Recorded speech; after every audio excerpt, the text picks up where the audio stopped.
ঘন্টার মধ্যে হল খুলে দেওয়া না হয়, তাহলে আমরা সাধারণ শিক্ষার্থীরা ঐক্যবদ্ধভাবে পরবর্তী পদক্ষেপ আমরা কার্যকর কী ভূমিকা দিতে পারি সেটি আমরা গ্রহণ করবো। এবং তার পাশাপাশি আমাদের যে সকল সমন্বয়বৃন্দ ইতিমধ্যে বন্দী আছে,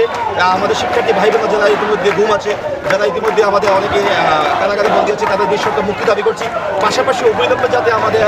9 দফা যে দাবিটি আছে সেই 9 দফা দাবি যাতে বাস্তবায়ন করা হয়, মেনে নেওয়া হয় নিঃশর্তভাবে। এবং একই সাথে আমাদের বিশ্ববিদ্যালয়ের যাতে আমরা শিক্ষার পরিবেশে ফিরতে পারি, যাতে আমরা হলে ফিরতে পারি,